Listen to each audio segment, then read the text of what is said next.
Hello student, welcome to my class. आज हम class 12th bio का first unit diversity in living organism का next topic देखेंगे।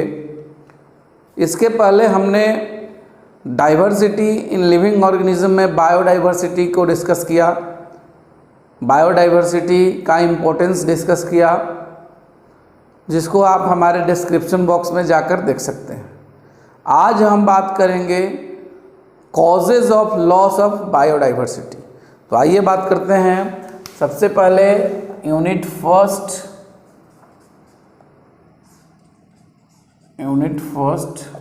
Diversity in living organism.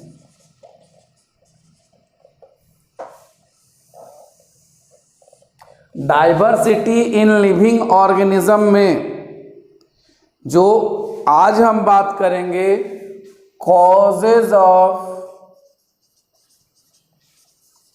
Loss of biodiversity.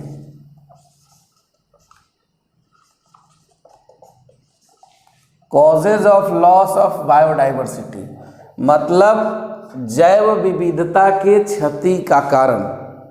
आपको हमने जैव विविधता बताया, जैव विविधता की क्षति को बताया, कैसे इसका लॉस हो रहा है। जो डिफरेंट ऑर्गेनिजम्स हैं इम्पोर्टेंट हमारे इकोसिस्टम में, जो फूड चेन, फूड वेब को जो कंटिन्यूअसली फॉलो अप करने, उनको कंटिन्यूअसली ग्रो करने में सहायता करते हैं, रेगुलरली स्मूथली रन करने में सहायता करते हैं, वो बायोडाइवर्सिटी के बेसिस पर होता है। अब उसमें से बहुत सारे ऑर्गेनिज्म का लॉसेस होते जा रहा है, जिसको हमने पिछले क्लास में बात किया। तो ये लॉसेस क्यों है ये हम जानेंगे, और आपको हर टॉपिक को ध्यान से हमारे वीडियो को लास्ट तक देखना है, तब जाके आप हमारे वीडियो से श्योरली बेनिफिटेड होंगे। आप जो नॉलेज है, नॉलेज के डेप्थ को बढ़ाइए, नॉलेज के डेप्थ को बढ़ाइएगा, टॉपिक आपको इंटरेस्टिंग लगेगा और टॉपिक से आप फायदेमंद होंगे। और ये नॉलेज आपको ओवरऑल किसी भी एग्जाम में, चाहे नीट हो, चाहे आपका जो बोर्ड्स एग्जाम है, हर एग्जाम में आपको हेल्प करेगा। और यदि आप पूरे वीडियो को नहीं देखिएगा तो नॉलेज आप गेन नहीं कर पाइएगा, और एग्ज़ाम व्यू से प्रिपरेशन तो भले ही आपका हो जाए, लेकिन कम्पिटिटिव एग्ज़ाम आप फेस करने में आपको कठिनाई होगी। तो आइए बात करते हैं causes of loss of biodiversity. तो causes of loss of biodiversity, आखिर बायोडाइवर्सिटी का लॉस क्यों हो रहा है, इसका क्या कारण है। तो जो फर्स्ट कॉज है वो है natural habitat, loss of natural habitat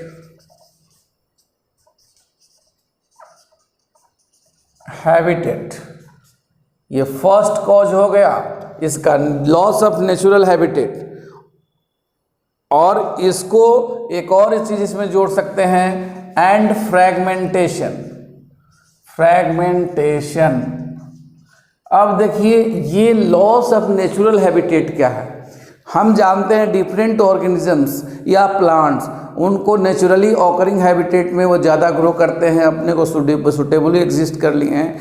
वो हर तरह से वहाँ पर उनके अनुकूल, उनके अकॉर्डिंग इन्वायरमेंट होता है, और उस इन्वायरमेंट में वो अपनी जनसंख्या, अपना जो पॉपुलेशन है उसको बढ़ाते हैं, और वहाँ पर हर तरह से वो सेफ हैं। बट ह्यूमन एक्टिविटीज़, हमारे जो डिफरेंट वर्क्स हैं, जैसे डिफरेंट बाई प्रोडक्ट्स और प्रोडक्ट्स हुई, हम लोग जाके जंगलों से, फॉरेस्ट से गेट करते हैं, फॉरेस्ट से निकालते हैं डिफरेंट तरह की जो वुड्स हैं, या और भी विभिन्न प्रकार के जानवरों का हम शिकार कर जाते हैं। तो ये सारी चीज़ें, यहाँ तक कि हम लोग जंगलों की कटाई करके अपने घर जो अर्बनाइजेशन, शहरीकरण हुआ, उसके बाद इंडस्ट्रियलाइजेशन हुआ, तो ये सारी चीज़ें जो ऑर्गेनिज्म है उनके नेचुरल हैबिटेट को डिस्ट्रॉय करती है। एक और बात आती है फ्रेगमेंटेशन की। हो सकता है किसी जंगल से बीचों बीच कोई नदी या झरना बह जाए अचानक से, हो सकता है कहीं पे कोई डिसास्टर हो और उसमें बहुत बड़ा जो नेचुरल हैबिटेट है वो डिस्ट्रॉय हो जाए, जैसे उत्तराखंड में जो पिछली बार बाढ़ आया था। इसी तरह से तरह तरह के जो नेचुरल कैलेमिटीज़ हैं वो तो नेचुरल हैबिटेट को डिस्ट्रॉय करती ही हैं, बट सबसे ज़्यादा जो रिस्पॉन्सिबल है हमारी अनइवन एक्टिविटीज़। जो मनुष्य डिफरेंट अनइवन एक्टिविटीज़ करते हैं, उनके पोल्यूशन क्रिएट कर रहे हैं, इंडस्ट्रियलाइजेशन होता है, अर्बनाइजेशन होता है, रोड बनता है, कंस्ट्रक्टिव वर्क होता है, ये सारा उनके नेचुरल हैबिटेट को लॉस करता है, उनके नेचुरल हैबिटेट को बर्बाद करता है, जिससे ऑर्गेनिज्म, प्लांट्स जो उनकी प्रजातियां हैं धीरे धीरे खत्म हो रही हैं। अब दूसरी बात करते हैं, सेकंड जो है that is over exploitation. Over exploitation,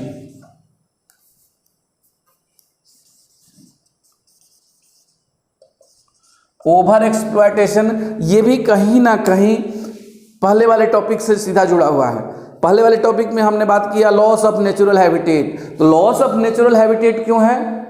due to over exploiting natural resources like wood और डिफरेंट मेडिसिनल प्लांट्स और डिफरेंट वैल्यूएबल वुड्स लाइक आप कह सकते हैं sandalwood and others and different organisms.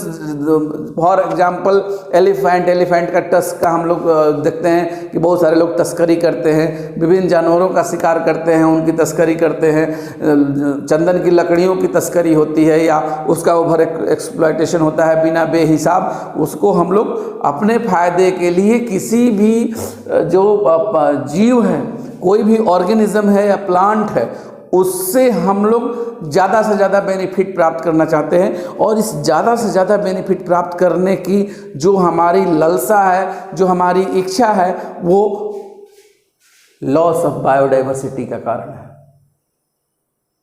अगली टॉपिक की बात करेंगे तो अगला टॉपिक है हमारा इन्वेडिंग ऑफ फॉरेन स्पीसीज, विदेशी प्रजातियों का आक्रमण। इस पर हम बात करते हैं। इसको दूसरे शब्दों में लिख सकते हैं हम एलियन स्पीसीज, इन्वेडिंग ऑफ या इन्वेशन ऑफ कह सकते हैं एलियन स्पीसीज और एक्सोटिक स्पीसीज।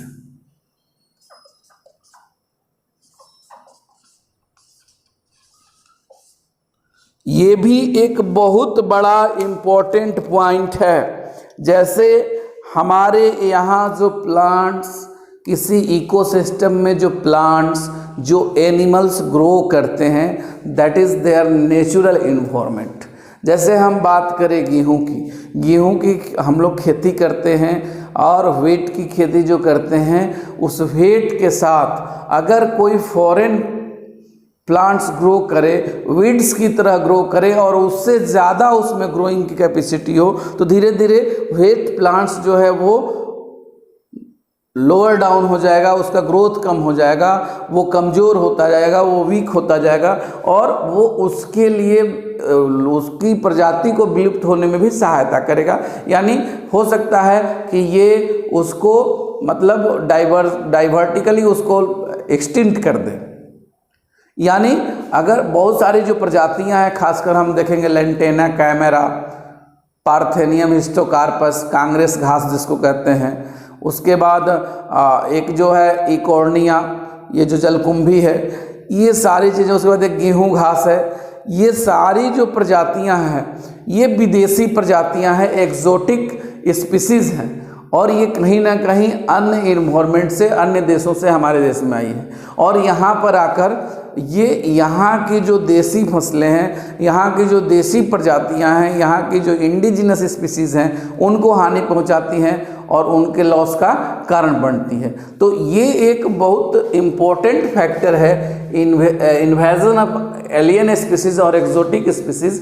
ये एक्जोटिक स्पीसीज़ नए इन्वायरमेंट में ज़्यादा ग्रो करती है, ज़्यादा न्यूट्रिएंट एब्जॉर्ब करेगी, और जो पहले से इंडिजिनस वेराइटीज़ है उसको ग्रो करने में ये उसको दबा देगी, उसको ग्रो करने नहीं देगी, सुटेबली वो ग्रो नहीं करेगा, वो उसके सामने जो एक्जोटिक स्पीसीज है उसके सामने ये बिल्कुल ग्रोथ नहीं कर पाता है और धीरे धीरे एक्सटिंक्शन के कगार पे आ जाता है। यानी इसका जो बायोडाइवर्सिटी फाइनली जो है लॉसेस के ये कारण होंगे।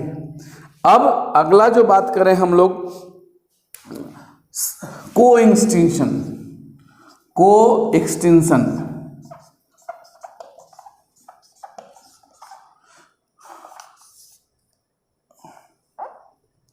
ये को एक्सटिंक्शन,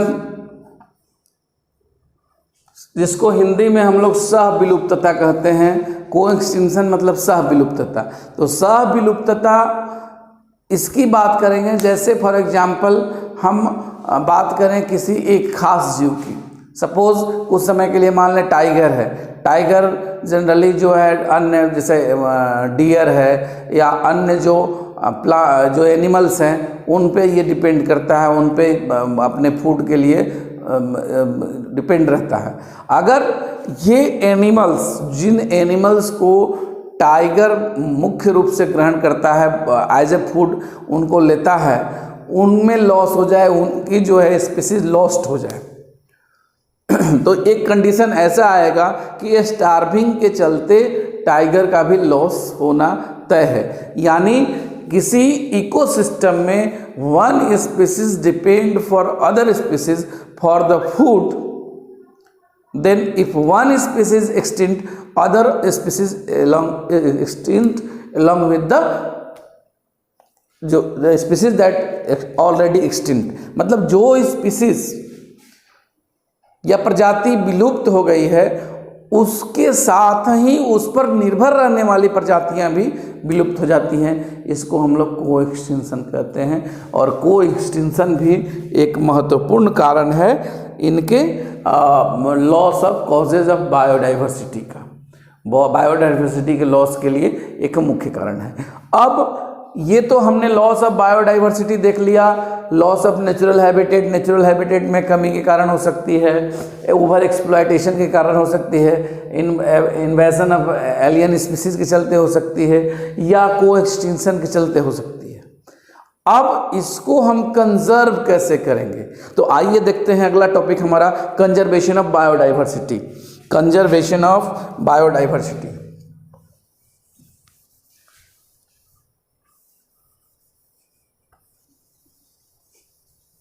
कंजर्वेशन ऑफ बायोडाइवर्सिटी। तो कंजर्वेशन ऑफ बायोडाइवर्सिटी में हम लोग बात करेंगे डिफरेंट मेथड की। Conservation of biodiversity.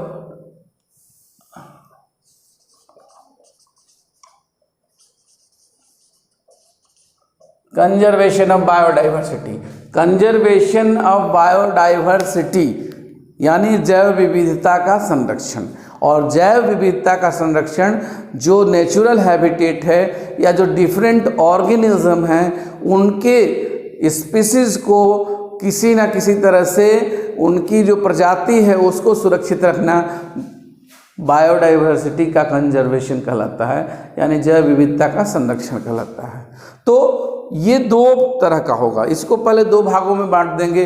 पहला है ये in situ conservation, in situ conservation. दूसरा हो जाएगा एक्स सीटू कंजर्वेशन।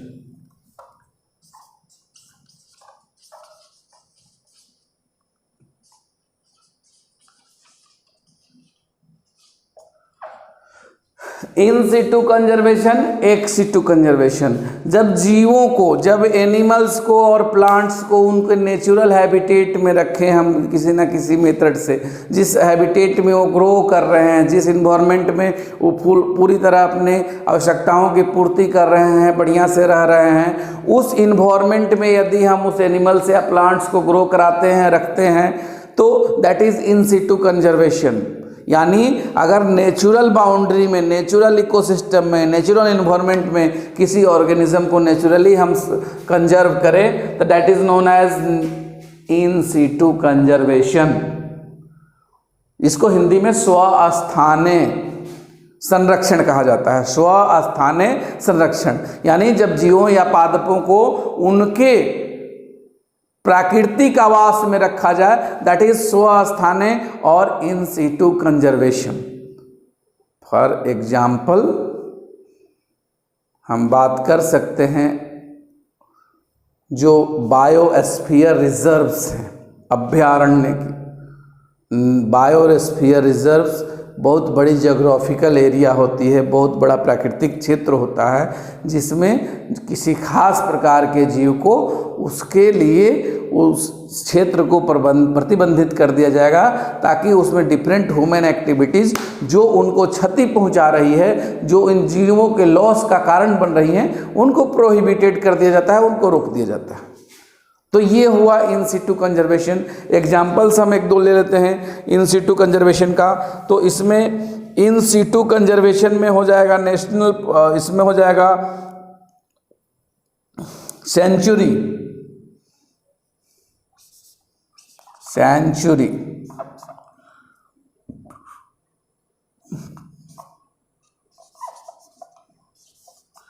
सेंचुरी हो गया। उसके बाद biosphere reserves, biosphere reserves ETC। अगर एक सिटू कंजर्वेशन की बात करें हम लोग तो botanical garden, botanical garden, zoological parks, zoological parks,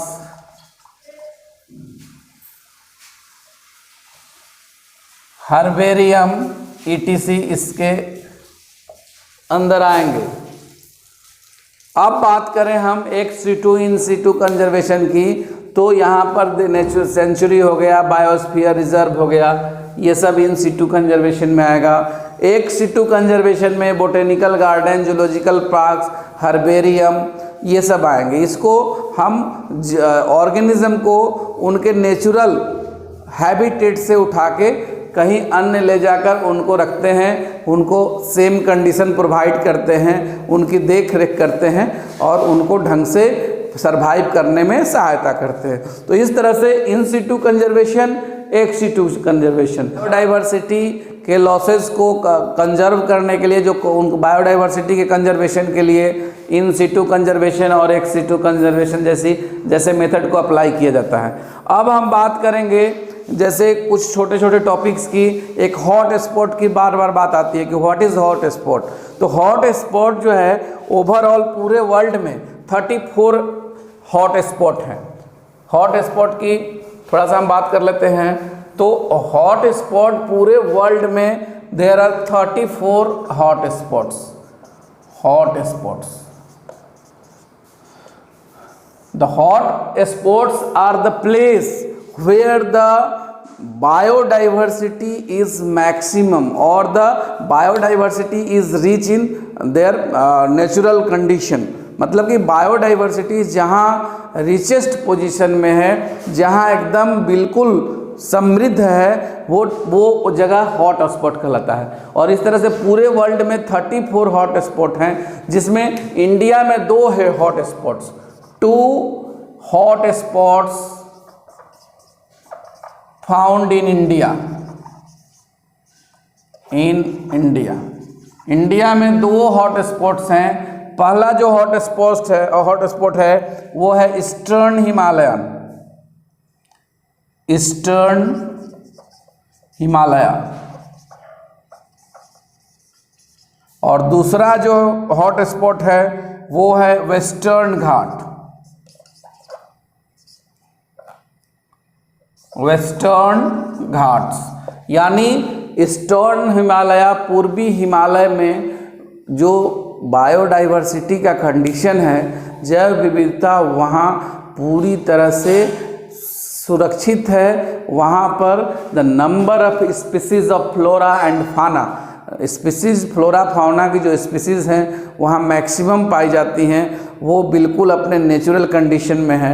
और उसी तरह से ये पूर्वी घाट जिसमें सुंदरबन का डेल्टा आता है, इन जगहों पर बायोडाइवर्सिटी जो है ये बिल्कुल अपने चरम पर हैं, यहाँ पर ये सुरक्षित रूप से मौजूद हैं। तो इनमें कुछ स्पीसीज जो होती हैं जो कि उस जगह से अनदर जगह पर कहीं होती ही नहीं, जैसे निफेंथिस की बात कर लें, हम पिचर प्लांट की बात कर लें, तो ये सब स्पीसीज जो ये बायोडाइवर्सिटी के लिए हॉट स्पॉट वैसे जगहों पर ही तक ही लिमिटेड है। इनसे अगर हम अलग हट के देखें तो ये स्पीसीज दूसरी जगह ग्रो नहीं करेंगे। यानी ये लोग जो हैं, ये जो जगह है ये जोग्राफिकली मतलब पूरी तरह से वहाँ पे जो रहने वाली स्पीसीज हैं उनको सपोर्ट करती हैं, वह बढ़िया से सुटेबली ग्रो कर रहे हैं। अब बात करेंगे हम यदि अगले चीज़ की, तो एक है रेड डाटा बुक, बार बार आता है अगला रेड डाटा बुक। तो रेड डाटा बुक जो है, रेड डाटा बुक, और ये रेड डाटा बुक जो है वैसे ऑर्गेनिज्म का एक लिस्ट है, वैसे स्पीसीज का एक लिस्ट है जो एक्सटिंक्ट हैं या इंडेंजर्ड हैं। इंडेंजर्ड स्पीसीज का ये लिस्ट है। और ये जो रेड डाटा बुक में जितनी जो इंडेंजर्ड स्पीसीज हैं और रेयरली फाउंड स्पीसीज है उनको रखा गया है ताकि अच्छा से उन्हें हम लोग ध्यान दे सकें, उनके जो लॉसेस के कारण को पता कर सकें और उनको अन्य जगहों पर सुटेबली रखा जाए, अन्य जगहों पर रखकर उनके जो संख्या है, पॉपुलेशन है, उसको इंक्रीज किया जाए। तो यहाँ तक हमने इस टॉपिक में बायोडाइवर्सिटी देखा। अगले टॉपिक में हम बात करेंगे क्लासिफिकेशन ऑफ ऑर्गेनिज्म। खासकर जब 11th क्लास में क्लासिफिकेशन स्टार्ट होता है तो जनरली वहीं से शुरू होती है। ये बायोडाइवर्सिटी के बारे में थोड़ा सा बताना हम आवश्यक आप लोगों के लिए था, इसलिए हमने इसे बताया। अब अगला टॉपिक हमारा होगा क्लासिफिकेशन ऑफ ऑर्गेनिज्म, जो कि नेक्स्ट टॉपिक में फिर आपके बीच लेकर आएंगे। आप हमारे वीडियो को अभी तक सब्सक्राइब नहीं किए हैं तो हमारे चैनल को सब्सक्राइब कीजिए, लाइक कीजिए और कमेंट जरूर करें। कमेंट करते रहिएगा, हमारा भी हौसला बढ़ता रहेगा और हम समझते रहेंगे कि आप हमसे बेनिफिट पा रहे हैं। धन्यवाद। फिर अगले टॉपिक में मिलेंगे।